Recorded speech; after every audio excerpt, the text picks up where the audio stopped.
nacionalidad, cómo se aplica. Yo creo que básicamente la cuestión la voy a plantear ya en estos términos, es decir, hay una serie de fuerzas políticas, sectores sociales en el territorio del Estado que no se sienten conformes con esta forma de Estado y que ya no van a aceptar una reforma que no suponga cambiar realmente lo que es el Estado y que apuestan por procesos constituyentes. ¿Esto es así? ¿Significa eso que se apuesta por la secesión? Yo aquí sí que voy a dar mi opinión absolutamente personal e intransferible, por tanto, no estoy hablando en nombre de nadie. Hay gente, evidentemente, que quiere construir o que cree la posibilidad de construir un nuevo Estado-nación. Yo creo que el principio de autodeterminación, o sea, que el derecho a decidir, debe implantarse y debe aceptarse. No tengo tan claro lo de constituir un nuevo Estado-nación en este contexto. Y voy a deciros por qué. Son dudas. Me encantaría deciros, tengo la receta, pero es que no la tengo. Bueno, de todas formas, como todo este proceso va para largo, no es muy complicado que no tenga en este momento la receta. ¿Por qué no? Bueno, porque creo que básicamente los Estados-nación en la actualidad están perdiendo capacidades por arriba y por abajo. Por arriba está clarísimo, el referéndum griego nos lo ha dejado armario.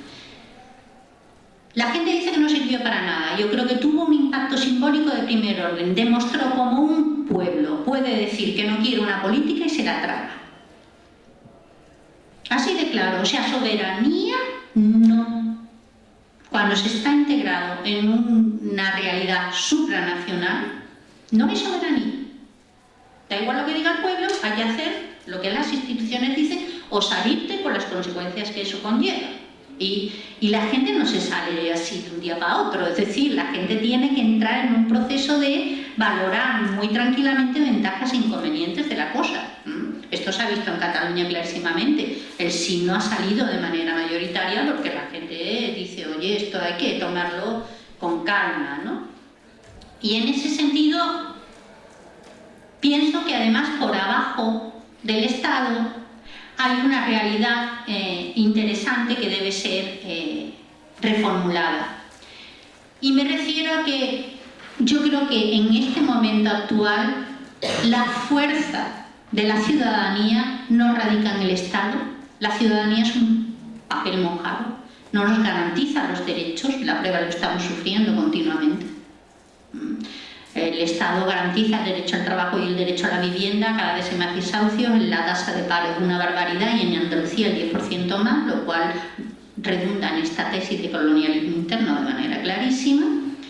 Pero además es que creo que las instituciones administrativas que están más cerca de la gente son los municipios y que por tanto los municipios deberían ser los que tuvieran las posibilidades y las competencias y los fondos para tratar las necesidades de la gente, porque son las entidades que conocen las necesidades de la gente, dónde están y qué necesitan. O sea, creo en que el nuevo modelo debe ser un modelo fundamentalmente basado en una descentralización tremenda, con un reconocimiento de la nacionalidad y con una base municipalista muy fuerte, que es donde existe o puede existir una democracia directa. Una democracia que convierta a la ciudadanía en lo que debería ser la ciudadanía, es decir, estar al servicio de las necesidades de la gente. Eso es, digamos, ser ciudadano, que tus necesidades se vean cubiertas. Y eso se puede hacer. ¿Cuál es el problema, por ejemplo, con los ayuntamientos del cambio? Que no tienen ninguna competencia para cambiar, la mayoría pueden poner parches a los granos, pero no pueden atajar las políticas ni de desahucios, ni de desempleo, ni ninguna de estas cosas.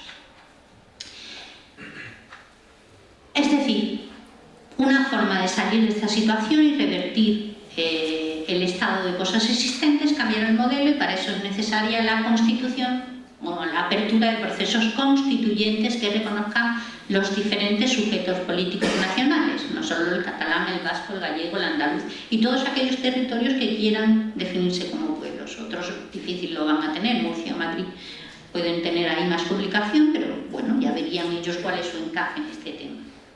Si esto se hace así, bueno, básicamente no lo sabemos, pero yo quiero acabar recordando varias cosas que creo que son fundamentales para entender por qué este proceso es necesario. Primero, por lo que acabo de deciros de la crisis de los Estados-nación, una crisis de soberanía que es irreversible. Eso por una parte.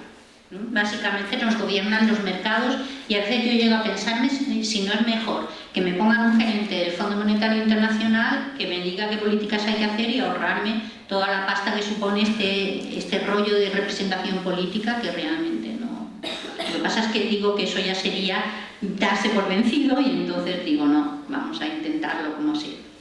Es decir, por una parte hay una crisis que es general, que es global y que afecta al Reino Unido, que afecta a Finlandia y que afecta a España y que afecta a todos los países, no solo al Estado español.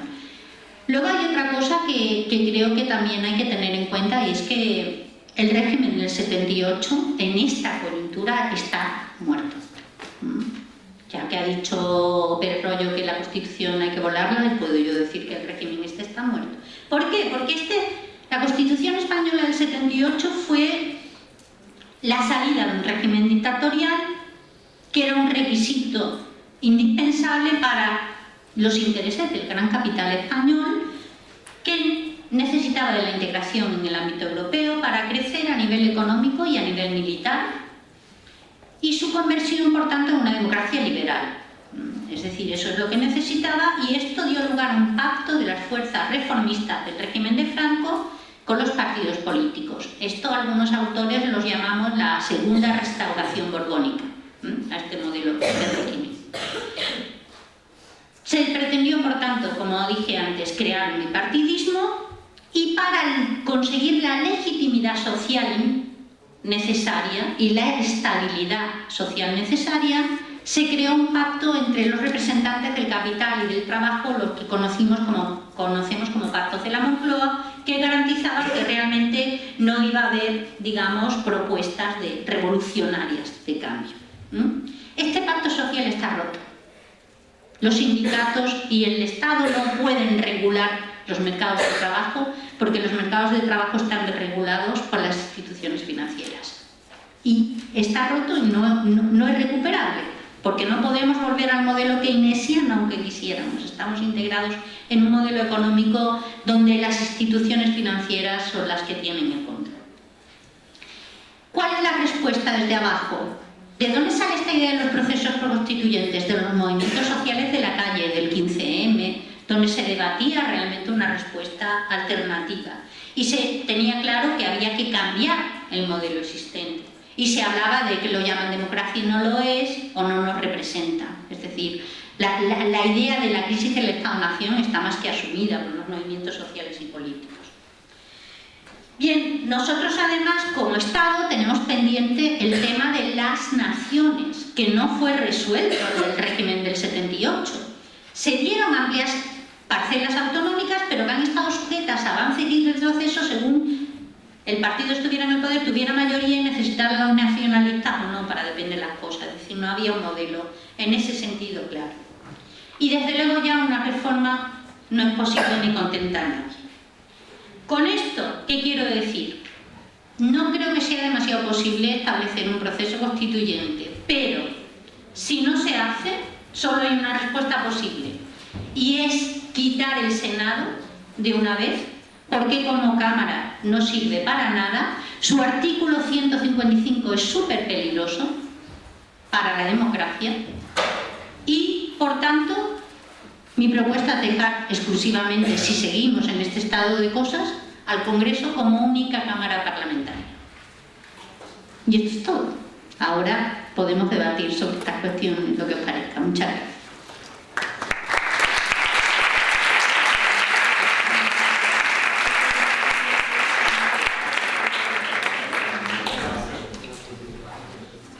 Muchas gracias a la profesora Martín.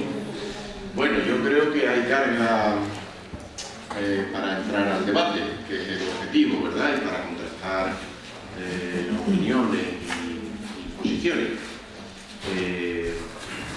Estas sencillo como solicitar la palabra. Quien quiera participar. Por favor. Una pregunta que es un poco estúpida, pero ¿qué piensan los cantonalismos? ¿Hoy en día serían viables o no serían viables? ¿Lo qué? Cantonalismo. La compañera pregunta sobre los cantonalismos, si serían viables... Cantonalismo. Bueno, por ejemplo, cuando yo dije Murcia, no sé, bueno, el caso de Madrid es diferente, porque claro, la capital de un estado, el cambio sería muy grande, ¿no? En el caso de Murcia podría plantearse, por ejemplo, ese tipo de modelo, pero a mí me resulta muy difícil a priori, porque entonces estaría entrando en un proceso de creación de recetas, y creo que las recetas deben ser creadas desde abajo. Entonces habría que preguntarle, digamos, a los territorios que corresponden más o menos con una provincia o con una ciudad diferenciada, qué modelo quieren seguir. De todas formas, en un modelo donde la autonomía o donde el municipio fuera la entidad administrativa central, tendría bastante menos sentido, porque básicamente la vida cotidiana estaría regida desde los municipios. A mí me gustaría saber qué coste tiene el Senado para el Estado y quizás la abolición del Senado, si se incluye en el Congreso. Bueno, es que no habría por qué incluirlo en el Congreso, es que tal y como está ahora, ya digo, la única posibilidad, la única cosa que hace o que podría hacer es, si los catalanes siguen adelante con el proceso de secesión, poder incluso autorizar la intervención militar. Y entonces yo por eso digo que en ese caso casi mejor quitarlo. El coste exacto no te lo puedo decir porque, claro, ahí imagínate, hay que meter infraestructura, hay que meter sueldo de los parlamentarios, hay que meter dietas y la transparencia brilla por su ausencia. Es un coste alto, pero digamos esa no es el principal problema. El principal problema es que si un organismo no funciona, no tiene el menor sentido seguir manteniéndolo, ¿no? Y desde luego, a mí se me ocurren, y seguro que a ti también, muchísimas formas mejores para invertir ese dinero, ¿no? Perdón, voy a rogaros que intentéis hablar, subir el volumen de las preguntas, porque no tenemos micro. Si acaso alguien nos pidiera, yo la repetiría desde aquí. Hasta el momento tenemos 3 preguntas, Juan Carandel, tenemos a este señor y allá al fondo tenemos otra mano. Seguimos, si os parece, ese orden. ¿Os parece que hagamos las 3? Vale. Y después interviene, por favor, Juan. Y una reformulación del Senado, pero como órgano para la interrelación de la realidad provincial, es decir, no ya basarnos en el territorio autonómico, sino bajar un nivel más en un territorio provincial que agrupe una serie de municipios y mancomunidades, y que estas provincias se relacionen entre sí mediante un órgano como sea el Senado, usándolo como órgano de representación y quitar la representación provincial del Congreso para hacerla totalmente senatorial, mientras que en el Congreso sea un voto más directo y no que pese el voto de Soria lo mismo que el voto de Barcelona. Vale. Yo, lo que referente al Senado, yo estoy de acuerdo que el Senado no sirve para nada. Habría que quitarlo o, como mucho, hacer una reforma de todas las, como existe, con representación de todas las comunidades, pero serían mínimos. Pero en el fondo de todo este asunto, yo creo que es que nos sobran muchos políticos. Nos sobran demasiados políticos a nivel central, a nivel autonómico y en muchas instituciones. Entonces, también es verdad que tienen una serie de privilegios. Si del 15M se analizaba que se quería compaginar que fueran ciudadanos más o menos normales con ciertas cosas que se iban a quitar, desde vuestra posición de Podemos, ¿qué hacen ustedes? ¿Qué visión tienen ustedes de todo esto? ¿Compro yo? Sí, de momento sí. Gracias. Durante su intervención ha nombrado la Constitución del 78 y ha dicho que es un tanto obsoleta, incluso antigua, que debería de ser reformada. Pero ¿no le parece que tal y como está la situación actual de España, se podría ver en Podemos, que se ha dicho que pertenece a ese partido, a un intento a través de la antigua UCD, que fue un partido el cual migratorio entre la transición y lo que después surgió en el bipartidismo, o sea, estaría planteando un partido el cual dé una solución actual, momentánea, pero sin volver a poner un futuro. O sea, no dentro de 30 o otros 40 años, cuando la gente de aquí, los estudiantes como yo, tenemos ya a lo mejor algunos cargos políticos y tengamos otra vez la necesidad de volver a actuar y reformar, no sería otra vez de un sistema de bipartidismo, un sistema de continua reforma de una carta magna, la cual debería de ser reformada para siempre, bueno, para siempre, eso es imposible porque se tiene que estar actualizando constantemente, pero una solución definitiva a lo que es un problema. Sí, adelante, gracias. Por último quería saber la opinión de la profesora, sobre el tema de la posibilidad del reformismo de diferentes artículos de la Constitución, de por qué cree que se da eso en la sociedad. Bien, muchas gracias. Sí, perdón, Manuel, por favor. Yo quería preguntarle que se ha dicho que el papel del ciudadano es el papel mojado. Todos los políticos son representantes nuestros a través de las votaciones y los tienen en cuenta muy poco. ¿No se puede también plantear que se represente más al ciudadano en estas cámaras a través de, hemos hablado del decreto ley? El decreto ley sí puede presentar a través de reunir muchas firmas y plantearle a estos políticos que cambien la forma de mirar hacia afuera, no hacia adentro como ellos están mirando, siempre por su interés. Entonces yo creo que el ciudadano tendría que tener una representación un poquito más importante en esta Cámara o en el Congreso. Vale. Muchas gracias. Paramos de momento y le damos la palabra a la profesora y después, si hay más cuestiones, planteamos, ¿vale? Bueno, a ver. Referente a la representación provincial, mi opinión ahí es diferente. Yo creo que las provincias están en gran medida obsoletas. Quizá también porque soy de Cádiz, que es una provincia tremendamente complicada, ¿no? Es decir, donde prácticamente el mundo se divide en dos, Cádiz y Puerta Tierra, estaríamos más por el cartonarismo que por esto, ¿no? La gente del Marco de Jerez nunca dice que es de Cádiz, con lo cual... y siempre he pensado que una reforma importante, no una reforma, una de las reformas políticas importantes sería eliminar las diputaciones provinciales, que son organismos que no sirven absolutamente para nada. Entonces ahí sí creo, sin embargo, en sujetos políticos nacionales.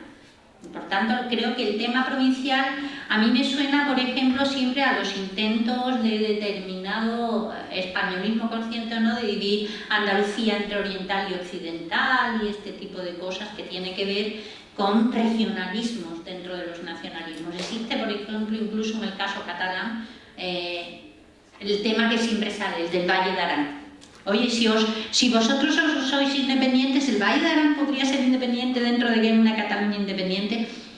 Pues bueno, ya se plantearía, ¿no? Es decir, si hubiera... Pero yo es que, insisto, creo que la cuestión del municipalismo como unidad de representación de la ciudadanía resuelve mucho este tema, más que el tema provincial, porque ya digo, a lo mejor hay provincias donde la unidad económica, el modelo es bastante similar, pero hay realidades territoriales provinciales muy diversas donde los intereses de uno y los intereses de otro se resuelven más de una determinada manera local más que, por supuesto, provincial.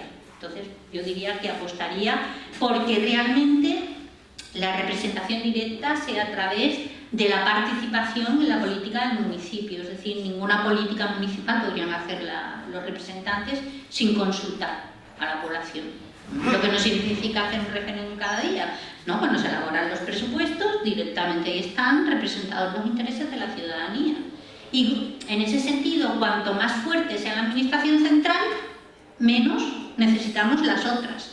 De manera que podríamos quedarnos con una pequeña cámara que solventara simplemente las cuestiones de las relaciones con otros estados o con otras naciones, ¿no? Eso ya habría que ver. No voy a definir un proceso constituyente que ni siquiera estoy segura de que pueda ser posible en el contexto actual.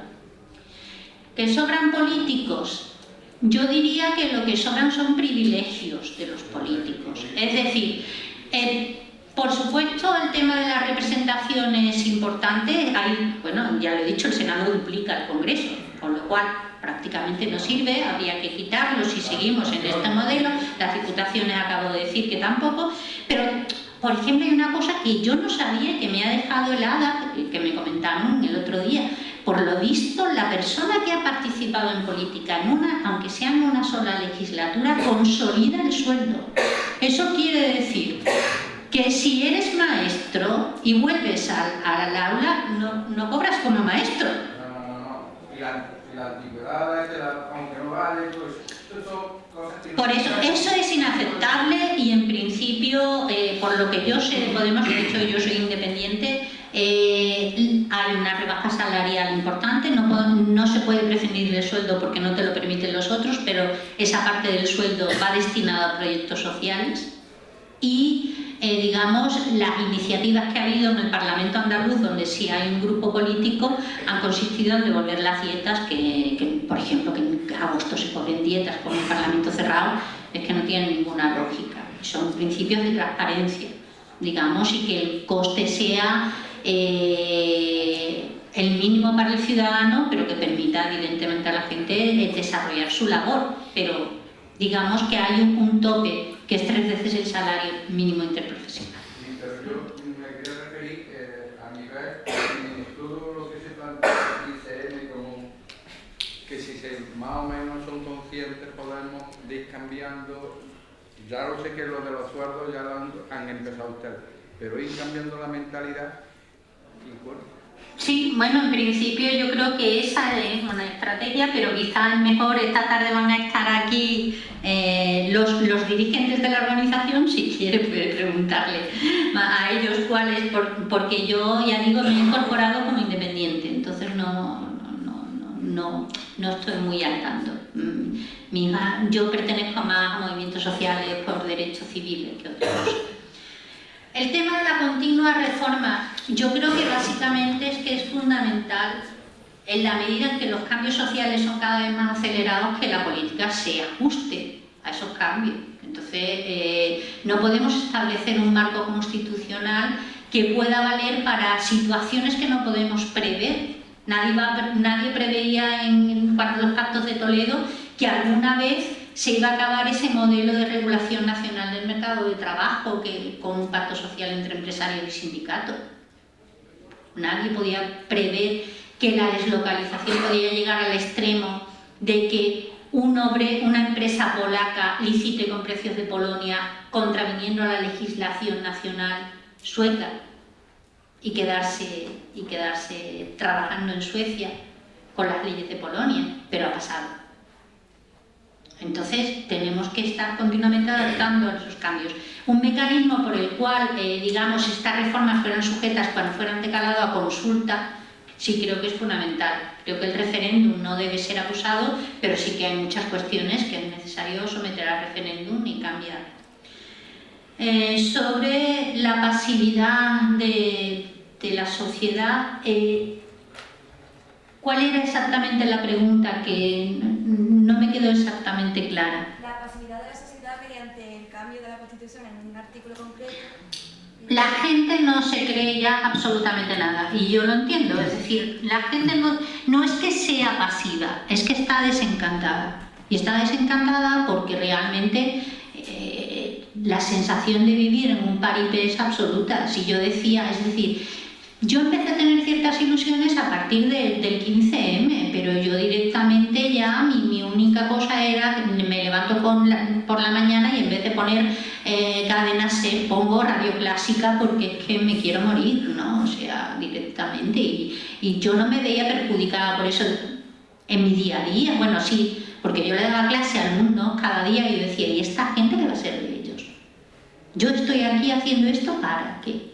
Los estamos dejando sin futuro.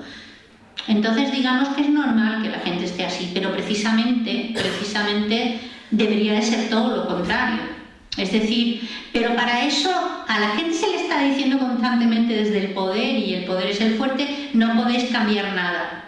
Y o la gente toma conciencia de que su futuro nadie se lo va a dar y lo tiene que tomar, o o bueno, el poder seguirá diciendo, lo hacemos por vuestro bien, o no se puede hacer otra cosa. Entonces, es lo que hay y contra eso estamos luchando, o pretendemos luchar algunos. Sobre la representación de los ciudadanos, ¿quién era el que...? Yo creo que ya respondí en parte. Yo creo que la ciudadanía se representa mucho más en el nivel local donde vive, es decir, tomando decisiones en ese aspecto a todos los niveles, que se construye, si un centro de salud, si una carretera, con una fiscalización de las cuentas y una exigencia de transparencia total. Y yo creo que eso adelgazaría muchísimo todos los niveles de administración y, por tanto, digamos que el ciudadano, yo por lo menos me represento en el lugar donde vivo, que es donde actúo. Y, por tanto, por eso mi apuesta es municipalista, más que ninguna otra cosa. ¿Con una lista abierta? Por supuesto. Con lo del tema que acabas de nombrar del poder y de que controla mucho la población, ¿no cree que también juegan un papel fundamental los medios de comunicación, que deberían de ser mucho más objetivos? Es decir, que, por ejemplo, la televisión estatal, porque los otros son privadas y eso ya entra dentro de otro, pero que la televisión estatal debería de ser objetiva y que no fuese cambiando la dirección y que no fuesen cambiando todos los cargos conforme cada gobierno, porque eso es lo que le da un grado de subjetividad total. Bueno, yo estoy absolutamente convencida de que no hay ninguna diferencia entre un medio gubernamental y un medio privado, porque en realidad las personas que están en el gobierno básicamente sirven a intereses privados, no a intereses ciudadanos. Entonces, digamos que básicamente realmente no hay información, hay construcción de opinión. Bueno, ayer leía un chiste de Vergara en el diario 16 que era muy bueno. Decía, mi tele no funciona. Y dice, ¿por qué?